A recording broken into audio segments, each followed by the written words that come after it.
Boa tarde, gente. Boa tarde a todos. Boa tarde. Vim aqui hoje, continuando o bom relacionamento que eu tenho com o presidente.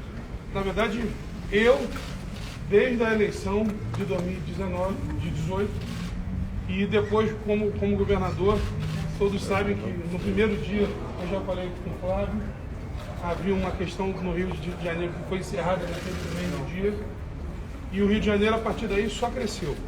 O Rio de Janeiro, a partir daí, o que a gente viu foi na hora que as finanças iam ficar caóticas, a gente contou com o apoio do presidente. Na hora que o Fluminense não tinha o que comer, o presidente deu auxílio emergencial. Depois, quando nós precisamos do regime de recuperação, foi com o presidente que o Rio de Janeiro contou. E mais recentemente, o Auxílio Brasil, que também tem ajudado muito a economia do Rio de Janeiro a crescer. A economia que ano passado cresceu 4,1%, acima do Brasil, puxando o Brasil novamente para cima. O Rio de Janeiro, que teve, presidente, em 2 anos, 143 mil novas empresas se instalando lá na Juscerja.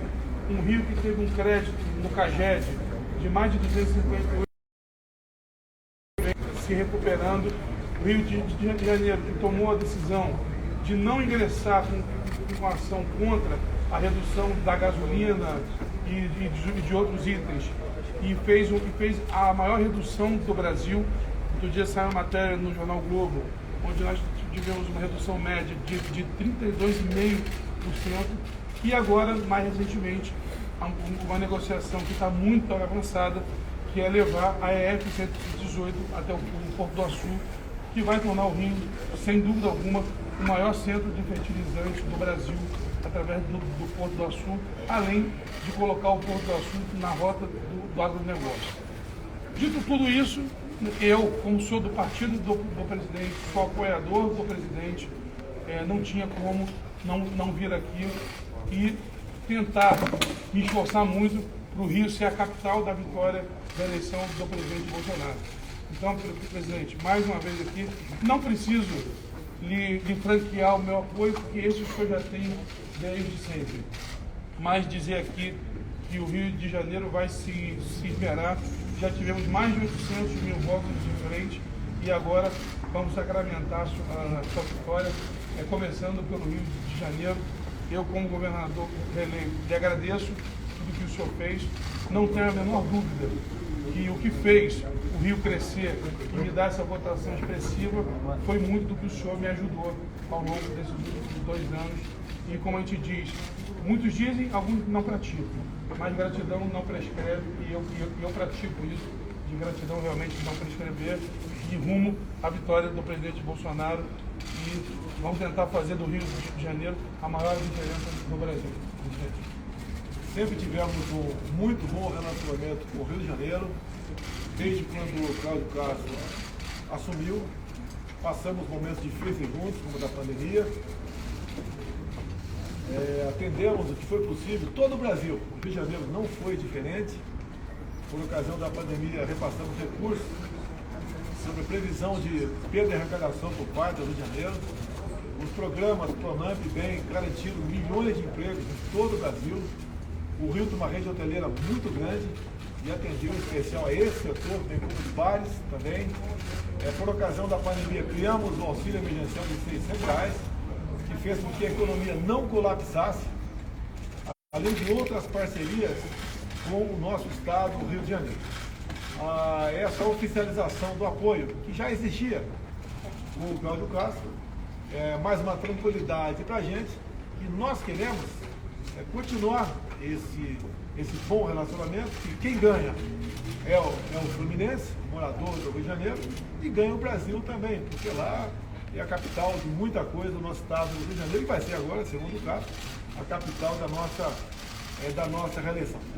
Também a questão do auxílio emergencial, que hoje em dia mais de 1 milhão de pessoas do Rio de Janeiro se beneficiam disso, e uma coisa muito importante, que teve o apoio aqui do governador, porque ele foi favorável ao teto do ICMS. E em isso sendo aprovado pelo Congresso, nós passamos a ter no Brasil, no Rio de Janeiro foi diferente, uma das gasolinas mais baratas, por que não dizer, do mundo. A chegada do auxílio emergência, do Auxílio Brasil também, onde no passado se ganhava em média R$190, onde tínhamos famílias de pessoas humildes ganhando R$80 por mês, que não podiam trabalhar porque perderiam o Bolsa Família. Nós mudamos tudo isso com o auxílio emergencial. O Rio de Janeiro é muito importante para todos nós, é um estado pujante. Estivemos juntos quando passamos momentos difíceis e fizemos ali as questões que interessavam a renegociação de dívidas do Estado, para que pudesse continuar a fazer um governo com recursos. Ou seja, o Rio de Janeiro, para nós, sempre foi um aliado e continua sendo agora com esse apoio explicitado agora, que já existia, do Cláudio Castro, por ocasião das nossas eleições do próximo 28 de outubro. Em termos práticos, qual é a programação que vai ser feita? Como é que o senhor pretende executar esse plano que o senhor está dizendo e essa estratégia de... Para as ruas, eu já pedi voto no primeiro turno, porque eu sempre disse e mostrou que estava certo. Não podia um governador de estado não estadualizar a eleição. Alguém que estava no cargo tinha que divulgar aquilo que tinha feito. E eu falava, eu apoio o presidente me apoia. Mas aqui não há muleta. Ele está dizendo o que fez e eu estou dizendo o que fiz. E isso junta-se tudo, tanto que a gente fez uma votação muito similar. Foram menos de 100 mil votos de diferença um do outro, demonstrando que a população queria exatamente isso. Presidente e governador que trabalhem juntos, mas que um não seja muleta do outro. Começar pelos colégios, onde o presidente teve uma expressão menos expressiva do que esperado, o que vai acontecer, o que está programado em relação a isso, a ata de campanha? Agora as equipes vão sentar, vão resolver, mas o que importa é que a gente sai daqui para a vitória do presidente de uma vez por todas. Nós podemos agora melhor mostrar à população que nós fizemos, mesmo enfrentando uma pandemia, uma guerra lá fora, uma crise ideológica muito grande no ano passado. Nós fizemos coisas que outros governos sem crise não fizeram. E sempre aponta, por exemplo, as crises de 15 e 16, né? Onde o Brasil perdeu quase 3 milhões de empregos. E nós, em 20 e 21, com a pandemia, criamos e colaboramos para que fosse criado quase 3 milhões de empregos. E mostrar a questão do PIX, né? O próprio Auxílio Brasil agora, que atende a 21 milhões de famílias pelo Brasil, onde 80% são mulheres. Eu sei que não é a questão do Rio de Janeiro, vai mostrar o trabalho do governo na transposição do Rio São Francisco. No Rio tem o Paulo Gaslubi, que vai ser importantíssimo ali em Itaboraí, onde a gente teve toda a questão do Comperj, que não funcionou, e agora vai ser um polo energético importantíssimo, que o presidente já foi lá anunciar recentemente. Itaboraí deixará de ser uma cidade fantasma, como prometido lá atrás pelo PT. Muita gente investiu lá.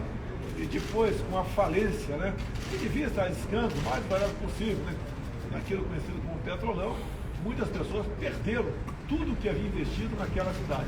Isso começa a ser recuperado agora no meu governo e no governo Cláudio Castro. O senhor vai reforçar as agendas do Rio de Janeiro, além de São Paulo e Minas Gerais, segundo turno, a sua imagem tem alguma coisa marcada? O Sudeste é o maior colégio eleitoral do Brasil. E nós pretendemos investir, sim, em torno de 40% do nosso tempo nesses 4 estados, mas pretendemos comparecer a todos os estados do Brasil e também uma atenção muito especial ao Nordeste, que não teve a informação na ponta da linha o que nós fizemos pelos nordestinos do nosso governo. O senhor comentou sobre essas ações do governo, do auxílio, sobre as mulheres, a questão do PIX. A ideia no Rio de Janeiro é de fazer eventos reunindo os apoiadores ou de usar o horário eleitoral para poder levar essas ações do governo? O horário eleitoral são 5 minutos para cada lado. Então equilibrou o jogo aí. Nós pretendemos fazer o horário eleitoral mostrando o que fizemos e as nossas propostas para o futuro. Na região, fisicamente, a gente vai, obviamente, se encontrar com apoiadores e também se apresentar a pessoas que tiveram do outro lado por ocasião das eleições. Presidente, o senhor colocou o ex-ministro Sérgio Moro, ele declarou apoio à sua candidatura? O Sérgio Moro não falou diretamente apoio, mas foi uma conversa bastante amistosa, apaga-se o passado, qualquer divergência porventura ocorrida. O Sérgio Moro foi uma pessoa que realmente mostrou o que era corrupção no Brasil, levando a dezenas de pessoas a condenações, e deu uma nova dinâmica, muita esperança ao Brasil naquele momento. Então o Moro vai continuar, no meu entender, como agora senador, trabalhando também com viés desse lado, assim como o Dallagnol, publicamente, né, declarou apoio à minha reeleição. O senhor fica confortável com essa mudança tão radical no seu posicionamento? Porque quando o ministro deixou o governo, nós lembramos das declarações. O senhor se sente confortável com essa mudança? Olha só, todos nós evoluímos. Eu mesmo errei no passado em alguns pontos. E a gente evolui para o bem do nosso Brasil. Eu não posso querer pôr a minha agenda pessoal. O Cláudio Castro mesmo já interferiu em algum momento, conversando como eu deveria me reposicionar em algum momento. Então erramos, pedir desculpas, não temos compromisso com erro e nós vamos evoluir. Tenho certeza que o Sérgio Moro será um grande senador aqui em Brasília, assim como o senhor Dallagnol. Vocês falaram que ele está superado, presidente? Está superado tudo, é daqui para frente. Um novo relacionamento. Ele pensa, obviamente, no Brasil e quer fazer um bom trabalho para o seu país e para o seu Estado. Então, o passado é do passado, não tem contas a ajustar. Nós temos que cada vez mais nos entendemos para melhor servir na nossa parte. Ele mesmo, quando chegou aqui, como ministro, não tinha nenhuma experiência política. Talvez isso tenha contribuído para alguns deslizes. Hoje em dia, o passado faz parte do passado. Não tenho nada desabonador para criticar o Sérgio Moro ou o Dallagnol, muito pelo contrário. Quando confia no Moro? O senhor confia no Moro? O senhor vai ter conversa com o PSDB, presidente? Ricardo Nunes também. PSDB, olha só, está previsto, não está marcado ainda, está previsto hoje no aeroporto de Congonhas eu me encontrar com o governador de São Paulo e com o prefeito da capital. O senhor teve um telefonema com o ex-ministro Sérgio Moro, ele se comprometeu em se retratar, que ele acusou o senhor? Não tem retratação, conversa tranquila. O senhor que procurou Somos pessoas, não vou entrar em detalhes, são pessoas que sabem da responsabilidade com a sua pátria. Nós dois sabemos muito bem dos riscos que o Brasil corre com a possível volta da esquerda e não queremos rememorar um período de 14 anos, onde a corrupção foi a máxima do desgoverno do PT. O senhor confia nele, no Moro? Olha, não vou entrar nesse detalhe. Ele vai fazer um trabalho dentro do parlamento. Pretendo conversar pessoalmente com ele quando ele assumir aqui. Então, todos os recém-eleitos, que obviamente a gente puder conversar, vamos conversar. Ele tem seus interesses, eu tenho os meus, mas no grosso nós convergimos com o mesmo ideal. Ele já confirmou a presença na reunião de amanhã com os senadores? Eu não sei quem confirmou. Eu não tenho como organizar uma agenda dessa, pelo amor de Deus. Só conversa a agenda de segundo turno então, com o conversa Evangelho. Tem um pessoal nosso que está tratando dessa agenda aí, você pode conversar com ele.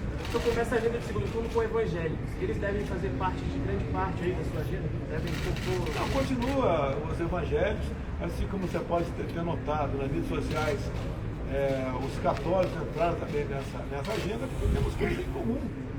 Tá? Eu sou católico, por exemplo, minha esposa é evangélica, somos cristãos. Temos um compromisso com respeito à vida desde a concepção, não queremos aqui liberação das drogas no país, preservar nossas crianças em sala de aula na questão da biologia de gênero. Nós sabemos que a esquerda não tem compromisso com a propriedade privada, nós somos também pelo legítimo direito à defesa, e tanto é que a violência caiu no Brasil, nosso governo, talvez, ou em parte, a nossa política de armamento. Se fala muito desarmar o cidadão de bem, o outro lado, nunca desarmar o marginal. Então a gente vai evoluindo, vai aprendendo e vai proporcionando dias melhores ao nosso povo. Quem podia esperar o Brasil na situação que se encontra, atendendo mais ou menos com o auxílio emergencial, os combustíveis, a gasolina no Brasil todo, a média está abaixo de R$5. Via etanol em São Paulo a R$2,50. Não sei quanto está no Rio de Janeiro, mas caiu bastante. R$3,70. Então tem isso tudo, né? Ajuda com a inflação. Quem diria, terceiro mês consecutivo com deflação? Qual país do mundo tem isso? Olha o nosso país, somos uma potência aqui na questão de produção de alimentos. Seremos brevemente uma potência na geração de energia de matriz limpa, como as eólicas no mar. Empresas têm chegado, conversado conosco, assinamos pré-contratos O Brasil tem tudo para decolar. Eu fico imaginando muitas vezes, se não tivéssemos a pandemia, né, te lamento os mortos, obviamente, se não tivesse a pandemia, a situação que o Brasil estaria se encontrando hoje em dia com a economia. E mesmo assim, levando-se em conta o mundo, estamos muito bem. Olha a Argentina, com a inflação de previsão de 100% ao ano. E nós aqui já estamos já pensando uma possível inflação do corrente ano, mesmo com problemas, abaixo de 6%. O senhor falou sobre o Nordeste. Aproveitando que o ministro Roma está aqui, qual vai ser a estratégia na Bahia para tentar somar esses votos ao ACM? O senhor espera realmente uma aliança com ele? O Roma é o nosso ministro, né, está licenciado. A ideia dele é voltar a ocupar o ministério depois do segundo turno. E ele sai com um bom potencial na Bahia sem recursos. Veja quanto ele gastou na campanha dele, gastou praticamente nada, muitas solas de sapato. Então o 10% dele na Bahia, que ele teve, é um capital muito grande. Eu já tenho falado publicamente, se o senhor ACM Neto quiser conversar comigo, eu estou à disposição dele para ajudá-lo no que for possível. O sistema eleitoral o senhor reconhece que foi um sucesso? Eu acho que conversa com o ministro da Defesa que está tratando isso. Mas o senhor fez críticas. Você conversa com o ministro da Defesa que está tratando isso. Em relação ao apoiadores, presidente, a esposa do senhor Michele Bolsonaro andar junto com o senhor ou fazer uma agenda dividida para atender as mulheres essa imagem? Esse potencial dela, vamos dizer, confesso, eu descobri por ocasião da convenção nossa. Ela se expressa muito bem, fala muito bem, ela consegue cativar quem esteja na plateia. Hoje, por exemplo, está previsto ela viajar comigo para São Paulo e vai andar também pelo Brasil com a Damares. Ou seja, um grande potencial que nós temos, pessoas que levam a verdade, a fé, a paz, a esperança, a compreensão. Nos ajuda bastante, até para mostrar para muita gente que foram impregnados por parte da mídia como se eu fosse um troglodita que não gostasse de mulheres. Muito pelo contrário. O nosso governo, através das duas em especial, vai demonstrar que nós fizemos muito mais pelas mulheres do que os últimos 20 anos outros governos fizeram por elas. Presidente, o 13º do Auxílio Brasil vai ser via projeto de lei? O senhor esperou a campanha para fazer essa promessa por qual razão? Não. A razão é para atender as mulheres. Falo tanto que eu sou contra as mulheres. Qual é a ideia nossa? Em torno de 16, 17 milhões de pessoas que recebem o Auxílio Brasil, no universo de 21 milhões, são mulheres. Nós pagamos durante a pandemia o auxílio emergencial dobrado para as mulheres. Todo mundo ganhou R$600 por mês, nós pagamos R$1.200 para as mulheres que eram mães. Né? Isso aí eu respeito para com as mulheres, é um entendimento das necessidades que muitas delas passam e até para desfazer, né, essa pecha que volta em mim, essa narrativa que nós não temos política das mulheres. Hoje, por exemplo, conversei com a Tereza Cristina. Ela até concorda comigo, depois de aulas de Paulinelli, né? Ela é a melhor pessoa que passou pelo Ministério da Agricultura. Isso daí vai dos dividendos, está acertado. Conversei com o Lira de novo no dia de ontem, está tudo acertado, passa pela Câmara sem problema nenhum. Dividendo das estatais, não taxação de dividendos, só para entender. Dividendos acima de 500 mil reais, até 500 mil continua sem taxação nenhuma. Taxa em cima de 500 mil. Segundo o Paulo Guedes, isso é suficiente para você atender esse extra aí do Auxílio Brasil, bem como dar uma certa correção na tabela de imposto de renda. O senhor vai ao debate no domingo, está previsto? Já tem o primeiro marcado? Tem domingo, está previsto na Band. Vamos lá. Tem apoiadores do senhor criticando nordestinos e o Nordeste em geral, isso está repercutindo bastante nas redes. Tem alguma orientação aí da campanha? Eu desconheço crítica, se alguém tiver fazendo essa crítica aí, está completamente equivocado. O Brasil é um só país. O Nordeste tem uma renda per capita menor do que o restante do país, até porque foi administrado por aproximadamente 20 anos pelo PT. A esquerda administrando, a tendência é, economicamente, aquela região cair.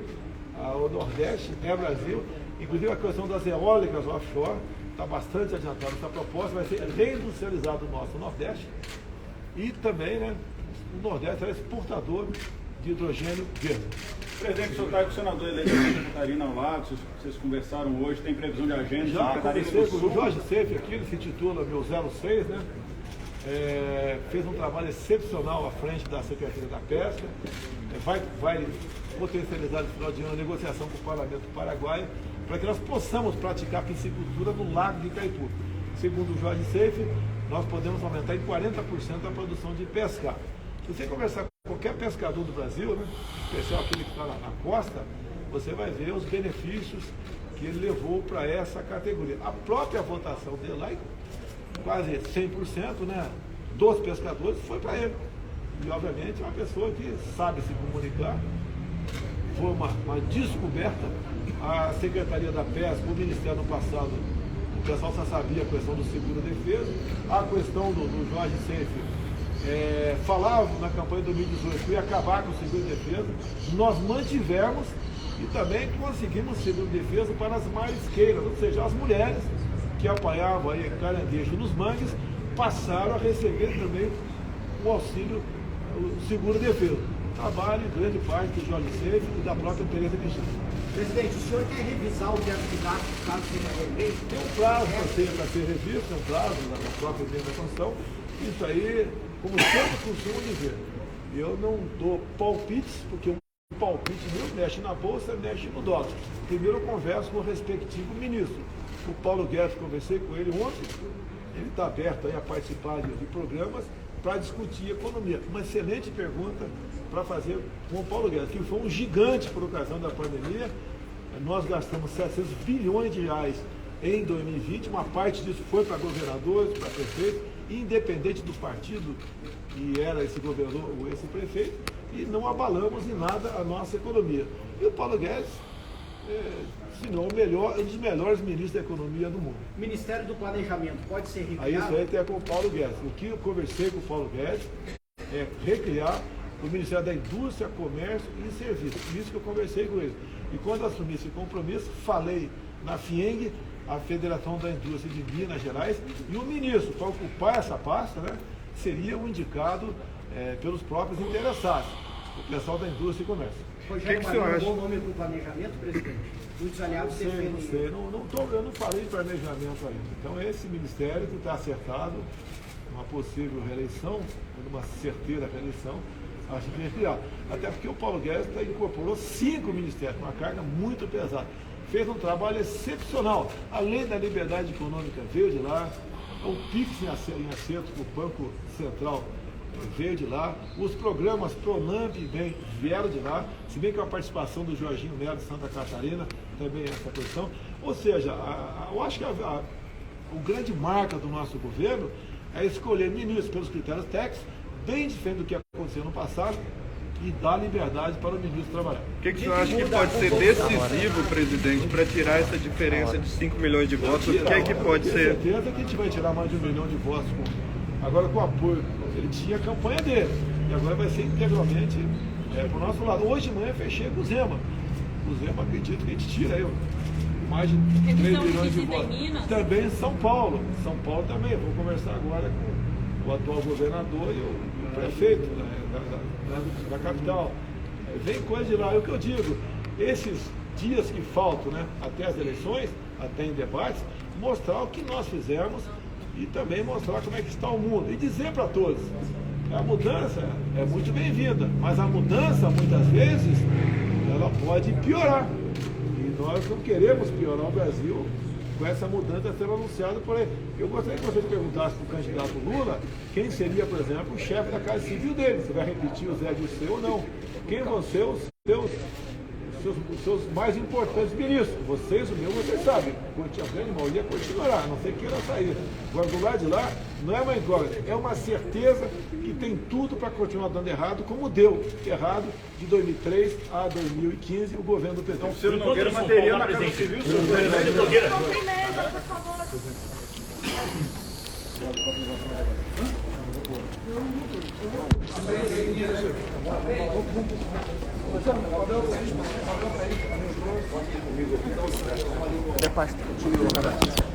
Valeu, meu camarada.